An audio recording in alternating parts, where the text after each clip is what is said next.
অভিযান ত্ৰিপুৰাত এটা তীব্ৰতৰ কৰি তুলিছে প্ৰচাৰ অভিযান সমষ্টি নিজৰ দখলত আনিবলৈ সৰ্বশক্তি প্ৰয়োগ কৰিছে প্ৰতিগৰাকী প্ৰাৰ্থী প্ৰতিটো দলে ত্ৰিপুৰা পুনৰ নিজৰ দখললৈ আনিবলৈ এতিয়া প্ৰচাৰত নামিছে বিজেপিৰ নামী দামী নেতা আনহাতে ত্ৰিপুৰা হস্তগত কৰিবলৈ চেষ্টা কৰিছে বিৰোধীয়েও 16 ফেব্ৰুৱাৰী ত্ৰিপুৰা বিধানসভা নিৰ্বাচনৰ ভোট গ্ৰহণ 60খন আসনৰ বাবে অনুষ্ঠিত হ'ব নিৰ্বাচন 55খন আসনত প্ৰাৰ্থী দিছে বিজেপিয়ে 5খন আসনত আইপিএফটি সমৰ্থন দিছে বিজেপিয়ে 44খন আসনত প্ৰতিদ্বন্দ্বিতা বাও মৰ্চাৰ 13খন আসনত প্ৰাৰ্থীত্ব আগবঢ়াইছে কংগ্ৰেছে ত্ৰিপুৰাত মিত্ৰতা হৈছে বাওপন্থী আৰু কংগ্ৰেছৰ ত্ৰিপুৰা মাথাই প্ৰাৰ্থীত্ব দিছে 42খন আসনত তৃণমূল কংগ্ৰেছে প্ৰাৰ্থীত্ব দিছে 28খন আসনত আৰু ঠিক তেনে ধৰণে আমি যদি চাওঁ তেতিয়া হলে এসইউচিআইসি সিপিআইএমএল লিবাৰেশনে প্ৰাৰ্থীত্ব দিছে 6খন আসনত আৰু এতিয়া যদি আমি প্ৰচাৰৰ কথালৈ আহো তেতিয়া হলে দেখিবলৈ পোৱা গৈছে যে তুংগত প্ৰচাৰ অভিযান আৰু বিশেষকৈ ত্ৰিপুৰাত যি ধৰণৰ প্ৰচাৰ অভিযান চলিছে যেনে ধৰণে বাঘা নেতাসকল আহিছে আৰু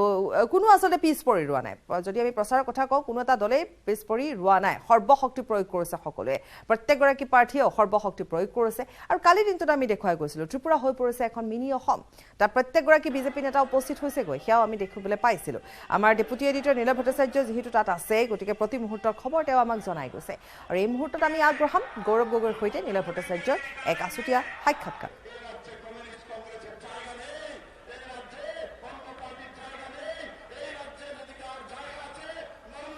আৰু 2024 যেহেতু কংগ্ৰেছে 6খন আসন পাব বুলি উল্লেখ কৰিছে ধুবুৰী আৰু কলিয়াবৰত জিকিব কংগ্ৰেছ ত্ৰিপুৰাত গৌৰৱ গগৈ ৰণহুংকাৰ আগবঢ়াম আছুতীয়া সাক্ষাৎকাৰ প্ৰধানমন্ত্ৰী নৰেন্দ্ৰ মোদীয়ে আজি ত্ৰিপুৰাবাসীক বিশেষকৈ আগৰতলাবাসীক দুটা বস্তুৰ পৰা সাৱধান হৈ থাকিবলৈ আহ্বান জনাইছে প্ৰথম হ'ল যে কংগ্ৰেছ আৰু বামপন্থৰ একেলগে যি যৌথ এটা প্লেটফৰ্ম আছে সেইটোৰ পৰা সাৱধান হৈ থাকিব দিছে আৰু দ্বিতীয়তে কৈছে যে এই যিটো এটা গঠবন্ধন হৈছে এই গঠবন্ধনটো দাণ্ডা আৰু চাণ্ডাৰ গঠবন্ধন আমাৰ সৈতে আছে কংগ্ৰেছ সাংসদ গৌৰৱ গগৈ ডাঙৰীয়া আজি আহিছে ত্ৰিপুৰালৈ প্ৰথম কথা দাণ্ডা চাণ্ডালৈ পিছলৈ আহিম কিন্তু তাৰ আগতে এটা কথা সুধিলোঁ যে কালি এটা ভিডিঅ' ভাইৰেল হৈছিলে য'ত ৰজা প্ৰদ্যুৎ মাণিক্য আৰু আপোনালোকৰ মষ্ট ষ্ট্ৰংগেষ্ট কেণ্ডিডেট সুদীপ ৰয় বৰ্মন একেখন মঞ্চত দেখা গৈছিলে এতিয়া কথাটো স্পষ্ট কৰিলে ভাল পাম যে এই আপোনালোকৰ হেৰিত গোটবন্ধনত ত্ৰিপুৰা মথাৰ ইনক্লুজন হৈছে নেকি চাওক সুদীপ বৰ্মন ডাঙৰীয়া আৰু মহাৰাজা প্ৰদ্যুৎ মাণিক্যৰ মাজত ব্যক্তিগত সম্পৰ্ক ভাল কিন্তু য'ত আনুষ্ঠানিকভাৱে আমি কথা কওঁ চিট শ্বেয়াৰিং তো আনুষ্ঠানিকভাৱে আমাৰ চিট শ্বেয়াৰিং আমাৰ লেফ্ট ফ্ৰণ্ট লগত হৈছে আৰু সেয়া লৈ আমি নিৰ্বাচনী প্ৰচাৰত নামিছোঁ আৰু যথেষ্ট জনপ্ৰিয়তা আমাৰ মই দেখা পাইছোঁ আৰু নিশ্চিতভাৱে ক'ব পাৰোঁ যে এইবাৰ আমাৰ CPM আৰু কংগ্ৰেছৰ আমাৰ লেফ্ট ফ্ৰণ্টৰ কংগ্ৰেছৰ এটা জইণ্ট গভৰ্ণমেণ্ট হ'বলৈ গৈ আছে বদৰুদ্দিন আজমলে এতিয়াও কয় যে কংগ্ৰেছৰ একেবাৰে দিল্লীৰ হাইকমাণ্ডৰ লগত একেবাৰে ঘনিষ্ঠ আৰু তেখেতে তাতে যি কথা পাতিবলগীয়া আছে তাতে পাতে অসমৰ লেভেলত একো কথাই নাই তেখেতৰ চাওক ধুবুৰী লৈ অলপ চিন্তা হৈছে আমাৰ ধুবুৰীৰ পৰা শদিয়ালৈকে যেতিয়া ভাৰত জোড়ো যাত্ৰা আৰম্ভ হ'ল যথেষ্ট আমি জনপ্ৰিয়তা লাভ কৰিলোঁ সেই সময়ত AIUDF দল যথেষ্ট আমাক সমালোচনা কৰিছিল কিন্তু একো তাৰ লাভ নহ'ল নামনিৰ অসমতো যথেষ্ট ভাল হ'ল আৰু বিজেপি কৈছিলে আমি উজনি অসমত হিল বালি লৈ খোজকাঢ়িম উজনি অসমতো যথেষ্ট আমি জনপ্ৰিয়তা লাভ কৰিলোঁ তো দুয়োটাই দল ভাই ককাই এতিয়া মই কি কৰোঁ এতিয়া যেনেকৈ আমি দিল্লীত কওঁ মোদী আদানী ভাই একেদৰে অসমত আমাৰ আজমল চাহাব হিমন্ত বিশ্ব শৰ্মা ককাই ভাইক আৰু সেইকাৰণে দুয়োটাই ককাই ভাইক আজি কংগ্ৰেছ দলৰ ভাৰত জোড়ো যাত্ৰাৰ পিছত ৰাহুল গান্ধী ডাঙৰীয়াৰ জনপ্ৰিয়তাৰ পিছত আজি দুয়োজনে ভয় খাই গৈছে অসমৰ চৰ্চা হৈছে লাষ্ট এটা অসমৰ প্ৰশ্ন হ'ল তাৰপিছত আৰু এটা ত্ৰিপুৰাৰ প্ৰশ্ন কৰি আৰু আপোনাক আমনি নকৰোঁ এই যে ভাৰত জোড়ো কৰিলে এটা কথাটো হ'ল 5টা আসন আপোনালোকৰ হাতত আছে মানে এই 5খন লৈ মানে হেৰিটো বাদ দিলোঁ মই আজমলৰ চিট বাদ দি বৰপেটা নগাঁও এইসমূহ চিট এতিয়া এনেকুৱা এটা হৈছে যে কংগ্ৰেছৰ হাতত থাকে নাথাকে সেই লৈ চিন্তা নাই সেইটো বেলেগে হ'ব পাৰে আমাৰ বিৰোধী দলৰ মনৰ ইচ্ছা আৰু মনৰ কামনা থাকিব পাৰে আজিৰ তাৰিখত কলিয়াবৰ আমি জিকি আছোঁ নগাঁও আমি জিকি আছোঁ বৰপেটা আমি জিকি আছোঁ আৰু আমাৰ লগত উদ্দেশ্য হ'ল যে ডিব্ৰুগড় আৰু ধুবুৰী এই ডিব্ৰুগড় আৰু ধুবুৰী আমি দখল কৰিবলৈ বিচাৰোঁ মোৰ ব্যক্তিগত আশা যে আমি বৰ্তমান 3গৰাকী সাংসদ কংগ্ৰেছ দলৰ প্ৰতিনিধি হিচাপে আছোঁ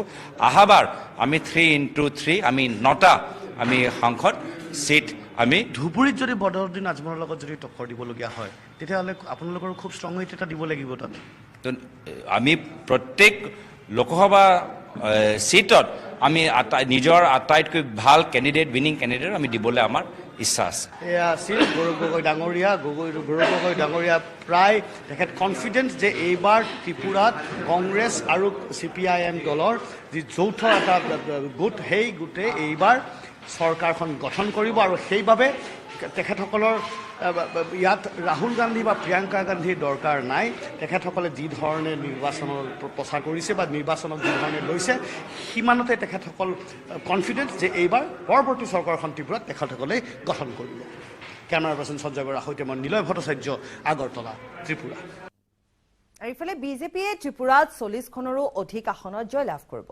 অসমৰ মন্ত্ৰী ৰঞ্জিত কুমাৰ দাসে এই মন্তব্য কৰিছে আৰু ত্ৰিপুৰাত নিৰ্বাচনী প্ৰচাৰ চলাই মন্তব্য কৰিছে মন্ত্ৰীগৰাকীয়ে দুটা বিধানসভা সমষ্টিৰ দায়িত্বত আছে মন্ত্ৰী ৰঞ্জিত কুমাৰ দাস বনমালীপুৰ আৰু মাণ্ডাই বজাৰ সমষ্টিৰ দায়িত্বত আছে মন্ত্ৰীগৰাকী আৰু ইপিনে 2024ৰ লোকসভা নিৰ্বাচনত ধুবুৰী সমষ্টিক লৈ নিশ্চিত নহয় মন্ত্ৰীগৰাকী ধুবুৰীৰ লগতে আৰু এটা লোকসভা সমষ্টিক বিজেপিৰ জয়ক লৈ অনিশ্চয়তা আছে বুলিও তেওঁ আগৰতলাত মন্তব্য কৰিলে এক বিশেষ প্ৰতিবেদন আমি আগবঢ়াম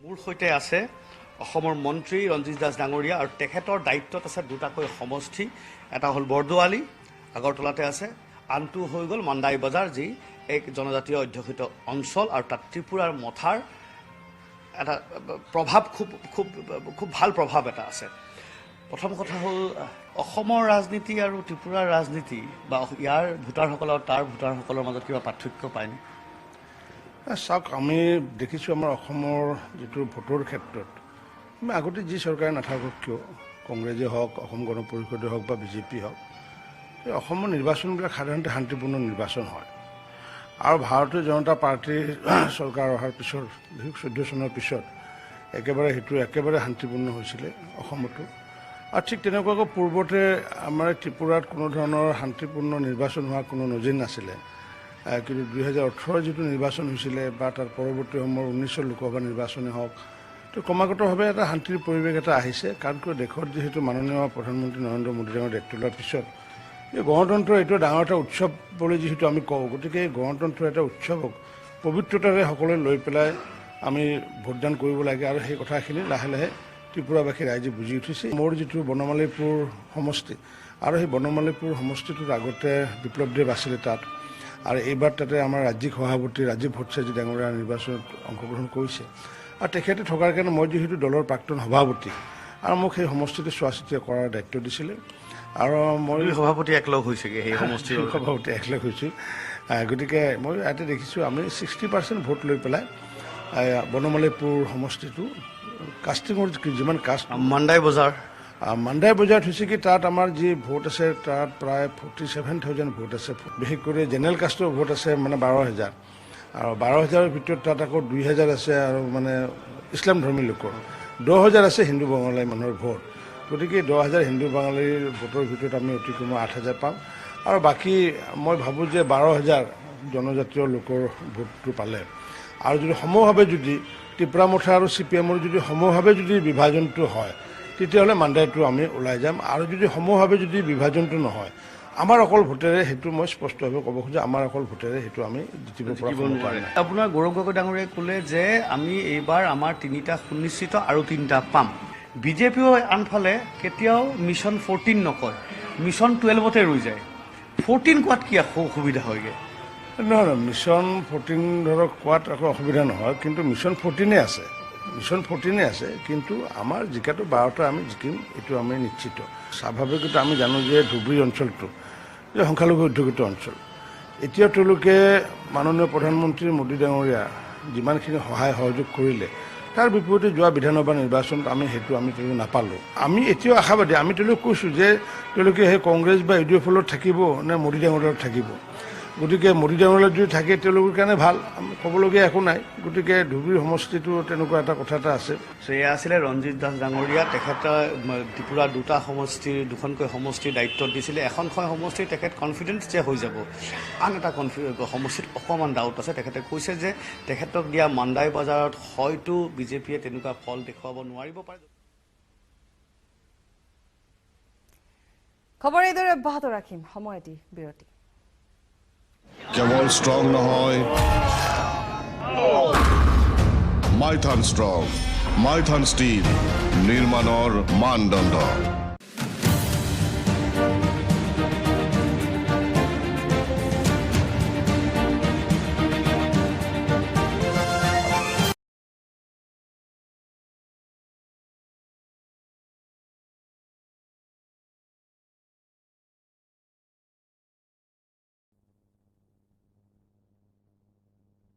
সন্ত্ৰাসবাদী আক্ৰমণত শ্বহীদ হৈছিল 40 গৰাকী CRPF। পুনৰবাৰ এইখিনিতে কৈছো যে পুলৱামা কাণ্ডৰ 4 বছৰ সম্পূৰ্ণ হৈছে। পুলৱামা কাণ্ডৰ শ্বহীদক শ্ৰদ্ধাঞ্জলি জ্ঞাপন কৰা হৈছে।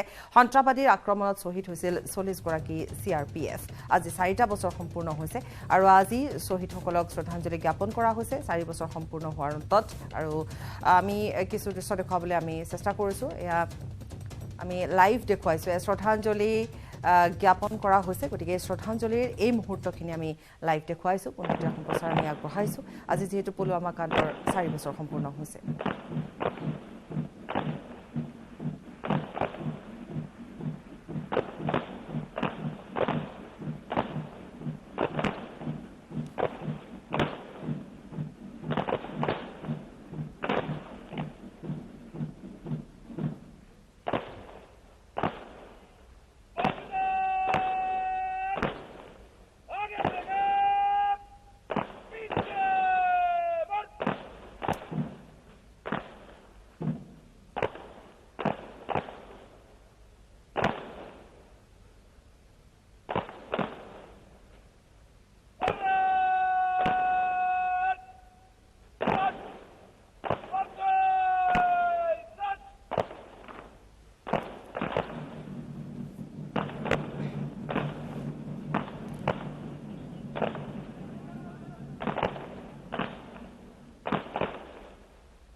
আৰু এই মুহূৰ্তত আমি দেখুৱাই গৈছোঁ লাইভ ভিজুৱেলছ আমি দেখুৱাইছোঁ। শ্ৰদ্ধাঞ্জলিৰ মুহূৰ্তৰ কিছু দৃশ্য আমি আগবঢ়াই গৈছোঁ।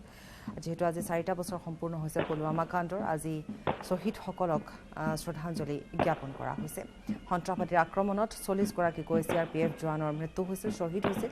গতিকে 40 গৰাকী CRPF জোৱানক শ্ৰদ্ধাঞ্জলি জ্ঞাপন কৰা হৈছে আজি 4 বছৰ সম্পূৰ্ণ হোৱাৰ পিছত। আৰু আমি মুহূৰ্তত আমি এয়া পোনপটীয়াকৈ আমি দেখুৱাই গৈছোঁ। এই দৃশ্য আপোনালোকলৈ আগবঢ়াইছোঁ।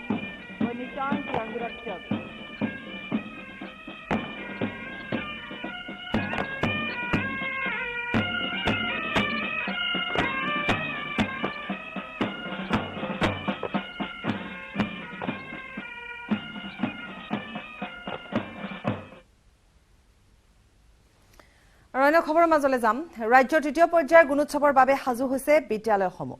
বিশ্বনাথৰ গহপুৰৰ ছয়দুৱাৰ শিক্ষাখণ্ডৰ প্ৰায় 300ৰো অধিক বিদ্যালয় সাজু হৈছে গুণোৎসৱৰ বাবে।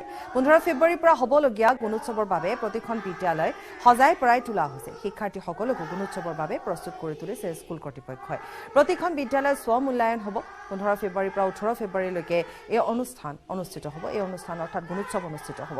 গতিকে বৰ্তমান সাজু কৰি তোলা হৈছে আৰু 3য় পৰ্যায়ৰ গুণোৎসৱৰ বাবে সম্পূৰ্ণ প্ৰস্তুতি আৰম্ভ হৈছে।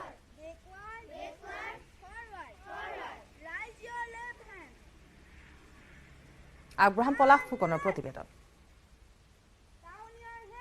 উপস্থিত আছো গহপুৰৰ যি বিলতীয়া প্ৰাথমিক বিদ্যালয়ত ইতিমধ্যে গুণোৎসৱৰ পুৰা দমে আচলতে যি তেওঁলোকৰ প্ৰস্তুতি সেয়া অব্যাহত ৰাখিছে বিদ্যালয়ৰ শিক্ষকসকলে। আৰু এনেদৰে সুন্দৰকৈ যি স্কুল গৃহ আছে, চৌহদ আছে, সকলোবিলাক সজাই পৰাই তুলিছে। এনেদৰে তেওঁলোকে মহৎ লোকৰ বাণী ইয়াতে তেওঁলোকে লিখিছে। আৰু যিহেতু গুণোৎসৱৰ বাবে সকলো বিদ্যালয় প্ৰায় 300খন বিদ্যালয় এনেদৰে সাজু হৈ পৰিছে। গহপুৰৰ যি ছয়দুৱাৰ শিক্ষাখণ্ড আছে, এয়া তেওঁলোকৰ যি প্ৰাৰ্থনা সভাৰ দৃশ্য। আৰু এনেদৰে আটকধুনীয়া কৰিবলৈ চেষ্টা কৰিছে। আমি কথা পাতিম, ইয়াৰ শিক্ষক আছে। কওকচোন ছাৰ, গুণোৎসৱ যিহেতু 15 তাৰিখৰ পৰা অনুষ্ঠিত হ'ব, তৃতীয় পৰ্যায়ৰ, কেনেদৰে বিদ্যালয়খনক সাজু কৰি তুলিছে? আমি যৎপৰোনাস্তি গুণোৎসৱৰ কাৰণে সাজু প্ৰস্তুত হৈ তুলিছোঁ। ইতিমধ্যে আমি ফুলনি বাৰীৰ পৰা ধৰি আমি বাহিৰৰ যিখিনি কৰিবলগীয়া সকলোখিনি আমি কৰিছোঁ। বেৰৰ ৰং কৰাৰ পৰা ধৰি ভিতৰৰ ৱালৰ পেইণ্টিঙৰ পৰা সকলোখিনি আমি যিমান যৎপৰোনাস্তি লাগে সেইখিনি কৰিছোঁ। লগতে বিশেষকৈ শিক্ষাৰ্থীৰ যিটো শিক্ষাগত দিশৰ অৰ্হতা লাগে সেইখিনিৰ কাৰণে আমি যথেষ্টখিনি চেষ্টা কৰিছোঁ। কিমান দূৰ সফল হ'ব পাৰোঁ সেয়া অনাগত ভৱিষ্যতে ক'ব। তথাপি আমি চেষ্টা অব্যাহত। এইবাৰ 3 দিনীয়াকৈ, এদিন ছেল্ফ ইভালুৱেশ্যন, সেইদিনা সৈতে 4 দিন হ'ব। গতিকে সেই 4 দিনা আমাৰ শেষ দিনাখন 18 তাৰিখে পৰিছে। সেয়াৰ কাৰণে আমি ল'ৰা ছোৱালীক সম্পূৰ্ণৰূপে প্ৰস্তুতি কৰি তুলিছোঁ। নিশ্চয়, আৰু এনেদৰে তেওঁলোকে প্ৰস্তুতি কৰি তুলিছে শিক্ষাৰ্থীসকলক। আৰু বাইদেউ আছে, কওকচোন বাইদেউ, যিহেতু তৃতীয় পৰ্যায়ৰ গুণোৎসৱ আহি আছে, কেনেদৰে সাজু কৰি তুলিছে? হয়, তৃতীয় পৰ্যায়ৰ গুণোৎসৱত আমি ছাত্ৰ ছাত্ৰীসকলক মানে আগবঢ়াই নিবৰ কাৰণে যথেষ্ট কষ্ট কৰিছোঁ। বিদ্যালয়খনৰ মেৰামতিৰ পৰা ধৰি বিভিন্ন শৈক্ষিক দিশত আপোনালোকে চোৱা চিতা কৰি আছে, কাৰণ তৃতীয় পৰ্যায়ৰ গুণোৎসৱ অনুষ্ঠিত হ'ব। আৰু আমি কণ কণ শিক্ষাৰ্থীসকল আছে, আমি তেওঁলোকৰ লগতো আমি কথা পাতিম। যিহেতু গুণোৎসৱ আহি আছে তৃতীয় পৰ্যায়ৰ, কেনেকুৱা লাগিছে? ভাল লাগিছে। আমি আমাৰ ছাৰ বাইদেউ শিক্ষকসকল আৰু অভিভাৱকসকল আহিও আগবঢ়াই দিছে আমাক। আমি নতুনকৈ ফুলনি পাতিছোঁ, তাৰপৰা বহুত ভাল লাগিছে। আমি গুণোৎসৱ আহি আছে, আমি অপেক্ষা কৰি আছোঁ। নিশ্চয়, এনেদৰে এতিয়া গুণোৎসৱলৈ এনেদৰে শিক্ষাৰ্থীসকলে অপেক্ষা কৰিছে। আৰু তাৰ সমান্তৰালকৈ যি ছয়দুৱাৰ শিক্ষাখণ্ড আছে, প্ৰায় 300খন বিদ্যালয়ত গুণোৎসৱ অনুষ্ঠিত হ'ব। আৰু তাৰ বাবে প্ৰতিখন বিদ্যালয়ে ব্যাপক প্ৰস্তুতি দেখা গৈছে গুণোৎসৱক লৈ।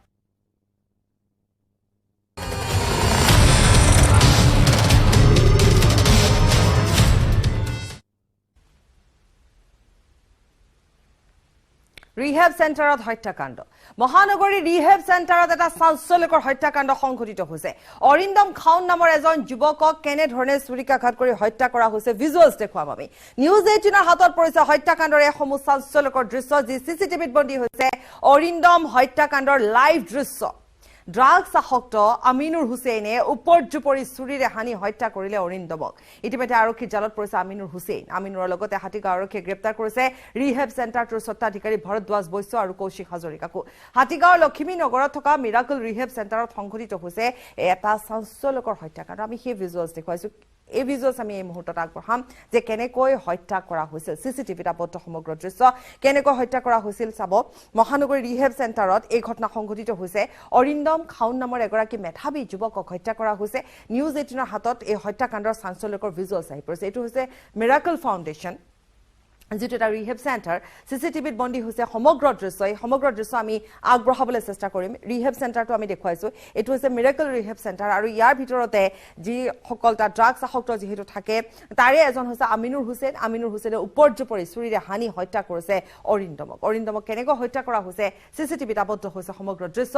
আৰু ইতিমধ্যে আৰক্ষীৰ জালত পৰিছে, আৰক্ষীয়ে আটক কৰিছে আমিনুৰ হুছেইনক। আমিনুৰৰ লগতে আৰক্ষীয়ে গ্ৰেপ্তাৰ কৰিছে ৰিহেব চেণ্টাৰটোৰ স্বত্বাধিকাৰী ভৰদ্বাজ বৈশ্য আৰু কৌশিক হাজৰিকাকো। লখিমী নগৰত থকা মিৰাকল ৰিহেব চেণ্টাৰত এই ঘটনাটো সংঘটিত হৈছে।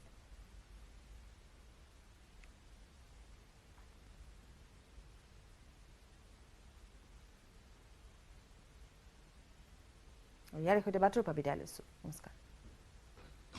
কেৱল ষ্ট্ৰং নহয়,